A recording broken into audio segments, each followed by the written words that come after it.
The Dust Bowl itself was definitely a man-made calamity, and it's probably one of the worst environmental disasters caused by humans in world history.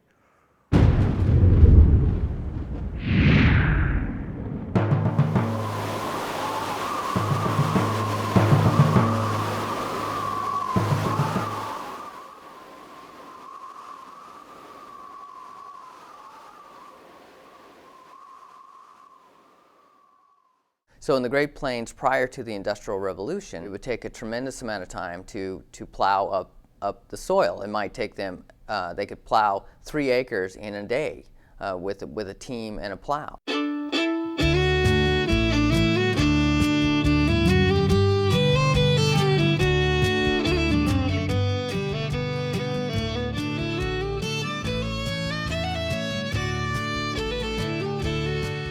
The Industrial Revolution changes things in terms of technology. Once you start to get steam tractors and then gasoline-powered tractors, you could plow where it took a day to do 3 acres with a horse and plow. Now you could do 50 acres with 1 person and a tractor. But the technology allows them to break far more soil throughout the Great Plains than they ever could have prior to the Industrial Revolution.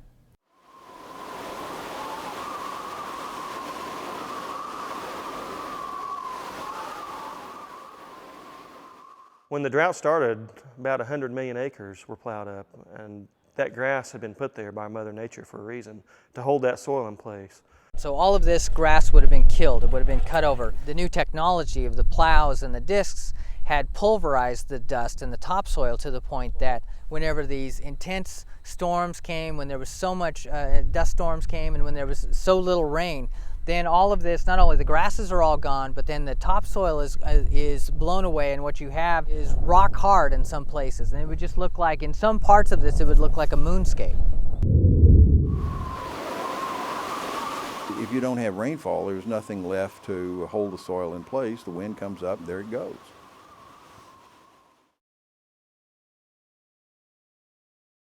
I was born in 1912, which makes me 95 years old. It got everywhere. I don't care how tight a home you had or building, that dust would get in there. People would get lost if they went outside in a dust storm. They'd get lost in their front yard, wander around in circles, couldn't see the house. And then here it'd come like a tornado out of the west, you know. Sure, you get scared.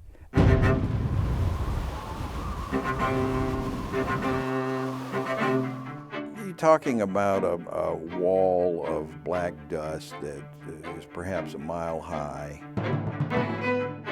The cloud would roll upon itself, and it would look very violent. It would rise into the air several thousand feet. Just all solid clouds. The whole earth was covered. It would just completely blot out the sun. People looked at that and thought it signaled the end of the world.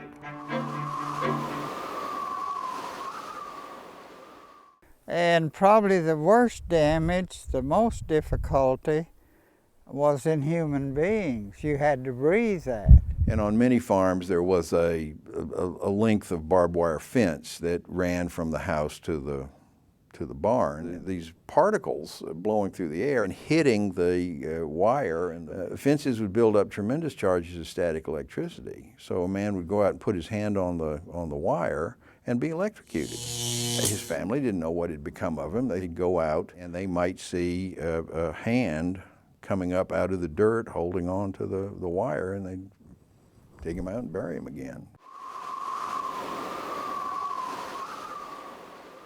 Now, there's never been an accounting of exactly how many people have died during the Dust Bowl era, but the toll on the human population was tremendous during this time.